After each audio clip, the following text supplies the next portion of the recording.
শুভ সকাল বন্ধুরা, আশা করছি তোমরা সবাই ভালো আছো আর আমিও ভালো আছি। তো চলে এসেছি আবার একটা নতুন ব্লগ নিয়ে। আমি তনুশ্রী, আর আজকে দেখো সকালবেলায় আমি আমার রান্না দিয়েই ব্লগটা শুরু করলাম। এখন দেখতে পাচ্ছি ফ্রিজে যে চিংড়ি মাছ রয়েছে, কিন্তু কোনো সবজি ছিল না। তো কী রান্না করব, সেই জন্য আমি চিংড়ি মাছটা বরফ গলতে জল দিয়ে দিয়েছি দেখো। আর তারপর চলে গিয়েছিলাম একটুখানি সামনের দোকানে। আমাদের এখান থেকে সামনের দোকানেই সবজি বিক্রি হয়, খুব একটা বাজারেও যেতে লাগে না। তো চলো, আর এই যে রাস্তায় বেরিয়েছি, দেখো রাস্তাঘাটে চারিদিকে জল জমে আছে, কারণ এখন হচ্ছে বর্ষাকাল, আর বর্ষাকাল মানে চারিদিকে জল টল জমে একাকার। তো সবজি দোকানে চলে এসেছি, দেখো কত রকম সবজি। কিন্তু আমি কুমড়ো নিতে চেয়েছিলাম, কুমড়োটাই পেলাম না। তো চলো, যাই পেয়েছি তাই দিয়েই রান্না করে ফেলেছি। এখানে আছে ভেন্ডি আলু ভাজা করেছিলাম, আর বেগুন, তারপর ঝিঙে, আলু, আরও দু একটা সবজি কী কী ছিল মনে নেই আমার। তো চলো, সব রকম সবজি দিয়ে আমি একটা তরকারি করেছিলাম। তারপর চলে গিয়েছিলাম, এই যে আমার যে বাসি কাজ এখনও হয়নি, তো রান্নাঘরটা পরিষ্কার করে জাস্ট রান্নাটাই করলাম, কারণ তোমাদের দাদাভাই কাজে যাবে, তাই জন্য ওকে আগে গুছিয়ে দিলাম। আর তারপর দেখো আমার সমস্ত কাজকর্মগুলো আমি সেরে নিচ্ছিলাম। তো এটা ছিল আমাদের পাশের বাড়ির কল। তো এই কলে মোটামুটি অনেকক্ষণ ধরে জল পড়ে, তার জন্য এই কলে বেশি কাজকর্ম করি। আমাদেরও কিন্তু দুটো কল রয়েছে, মানে আমার ভাসুরের একটা আর আমাদের একটা। তো সেই কলগুলো এখনও পর্যন্ত গোছানো হয়নি, আসলে কলদলাটা এখনও পর্যন্ত কোনোভাবে গোছাতে পারিনি। সেই জন্য এই কলে যেহেতু জল পড়ে, তাই এখানেই আমি দেখো কাজ করে নিচ্ছি। তো মোটামুটি বাসন টাসনগুলো মাজলাম, আর জামা কাপড় কয়েকটা ছিল সেগুলো আমি ভিজিয়ে দিয়েছি। এখন আর কাচবো না, সোনামাকে খাওয়ানোর সময় হয়ে গেছে। তো ওর জন্য করেছিলাম সুজি, আর এদিকে প্রেশার কুকারে আপেলটা সিদ্ধ করেছিলাম। আপেলটা এমনি চটকে দিলে ও খেতে পারে না, কারণ আপেলের মধ্যে দেখবে একটা শিরা শিরা ছিবড়ে ছিবড়ে ভাব থাকে, তো ওর গলায় বেঁধে যায়। সেই জন্য আমি ওকে এইভাবে ছাঁকনিতে করে ছেঁকে ছেঁকে ভালো করে, মানে পুরো একদম পিউরি করে সুজির মধ্যে মিশিয়ে দিচ্ছিলাম। আর ও দেখো আমাকে বিরক্ত করছিল এখানে, আর সেই জন্য ভাই ওকে ভয় দেখাচ্ছে, প্রেশার কুকারের ঢাকনাটা দিয়ে আর কি ছ্যাঁকা দেওয়ার করে খেলা করছিল। তো তারপর আমরা ঘরে চলে গিয়েছিলাম। তো এই দেখো ভাই মানিকে নিয়ে খেলা করছে। এখন বিকেল 4টে বাজে, আমি ঘরটা মুছলাম, কারণ এরা এত বদমাইশ করছে, আর এটা ওটা ভাত তরকারি ফেলে দিয়েছিল ঘরের মধ্যে। তো সেই জন্য ঘরটা একবার মুছে নিলাম। আর বাইরে তো জল এখনো আসেনি, কয়েকটা জামা কাপড় এখনো ধুতে বাকি আছে, এগুলো ধুতে হবে। আর কয়েকটা জামা কাপড় এই দেখো ধুয়ে যা জল ছিল সেগুলো আমি মেলে টেলে দিয়েছি।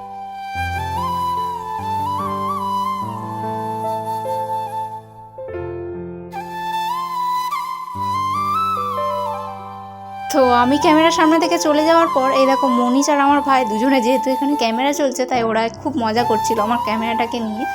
তো তারপর আমিও কাজগুলো সেরে নিচ্ছিলাম, আমি যেই চলে এসেছি আবার ওরা পালিয়ে গেছে। তো পরে যখন আমি ভিডিওটা এডিটিং করছি, এগুলো আমার চোখে পড়লো আর খুবই হাসি পাচ্ছিল।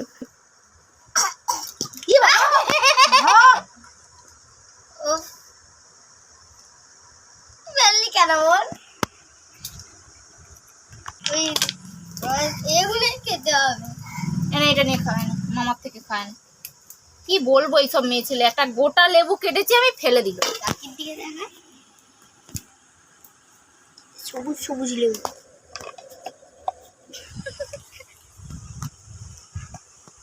নাগিনী চোখে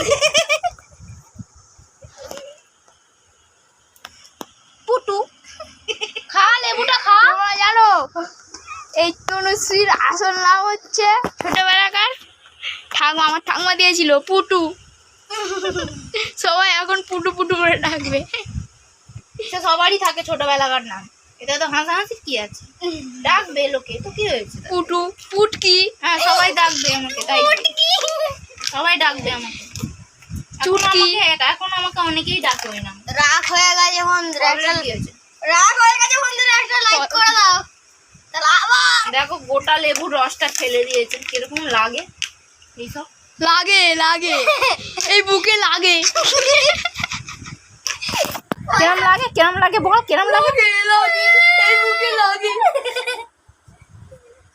পয়সা লাগে না জানো, পয়সা নমক দে দো লেবুতে।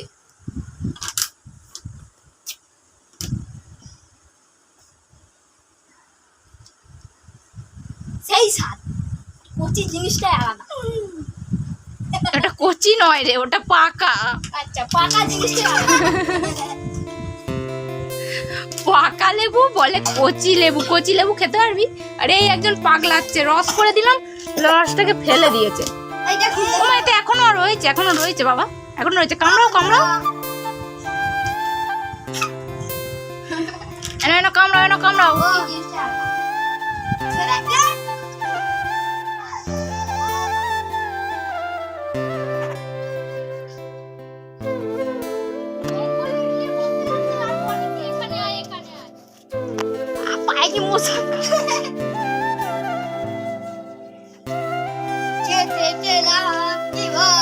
কত কষ্ট যে হয় রে জল তুলতে, কেউ তো বোঝে না।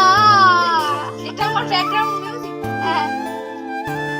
তো এই যে দেখো তালফুলি, কালকে তোমাদেরকে দেখাতে পাইনি, এটা পুরো এক গামলি ছিল আর ঢাকনাটা আটকানোই যাচ্ছিল না, এত ভর্তি, পুরো ভর্তি হয়েছিল। তো সকাল থেকে সবাই খেতে খেতে এখন অনেকটা খালি হয়ে গেছে। এখন দেখো খালি খালি মনে হচ্ছে, কিন্তু এই গামলিটা পুরো ভর্তি ছিল। তো চলো এখন তোমাদেরকে দেখিয়ে দিলাম। কি করছো? আরে দেখো এখানে রুটি ছিল, কালকের রুটি, ও এখন বের করে খাচ্ছে।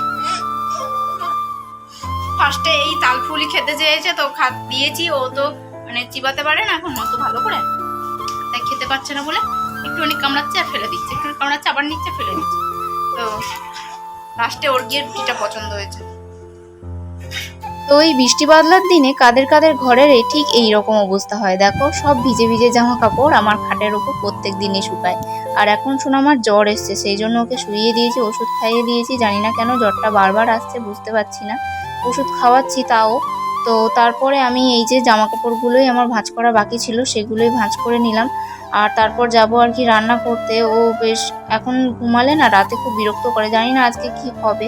তো শরীর খারাপ বলে ওকেও শুইয়ে দিলাম, আর জাগিয়ে রাখিনি, কারণ শরীর খারাপ তো, ও বিরক্ত হবে। তো তারপর আমিও এই যে জামা কাপড়গুলো ভাঁজ টাজ করে চলে গেছিলাম রান্না করতে। তো আজকে করছিলাম রুটি আর আলু ভাজা।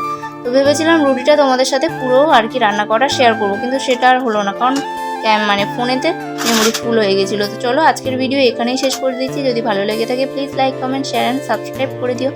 আর পরের ভিডিও দেখার জন্য ওয়েট করো। আর আজকের মতন চলো টাটা, বাই বাই।